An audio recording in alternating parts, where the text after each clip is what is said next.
Hey guys, రీసెంట్గా మనము మన బైక్కి టైర్స్ అయితే మార్పిచ్చేసినాము, ఫ్రంట్ బ్యాక్. సో బ్యాక్ వచ్చేసి 150 60 R17, ఫ్రంట్ వచ్చేసి 110 70 R17.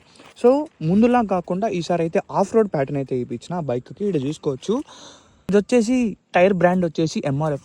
నేను ఫస్ట్ డైరెక్ట్గా షాప్లోకి వెళ్ళి కొందాం అనుకున్నా, బట్ షాప్లో కన్నా నాకు ఆన్లైన్లో తక్కువ అనిపించింది. సో ఆన్లైన్లోనే పెట్టేసిన. ఆన్లైన్లో నాకు ఎంత పడిందంటే 9.2Kకి 2 టైర్స్ వచ్చేసినాయి.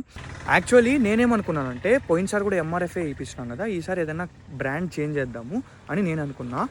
ఫస్ట్ వచ్చేసి అపోలో వేద్దాం అనుకున్నా. అపోలో ఎట్లా అంటే దగ్గర 15K 16K ఉంది. సో ఇంకా దాని తర్వాత నాకు నెక్స్ట్ ఆప్షన్ వచ్చేసి రైజ్లో కూడా స్టాక్ లేదు. రైజ్ అయితే కొంచెం డీసెంట్ ప్రైజే. సో రైజ్లో అయితే స్టాక్ లేదు. రైజ్లో స్టాక్ ఉంటే నేను రైజే వేసేసాను టైర్లు. సో ఇంకా రైజు లేదు, అపోలో లేదు. సిఎట్ వేద్దాం అనుకున్నా, బట్ సిఎట్ రివ్యూలు అంత మంచిగా లేవు. సో ఇంక అందుకే మళ్ళీ గమ్ముని MRFకే వెళ్ళిపోయినా. ఆఫ్ రోడ్ ప్యాటర్న్ అయితే వేయించేసిన. ఈ టైర్లు మన బైక్కి ఎట్లున్నాయో కమెంట్ సెక్షన్లో కమెంట్ చేయండి. ఇది వచ్చేసి ఫ్రంట్, ఇది వచ్చేసి బ్యాక్.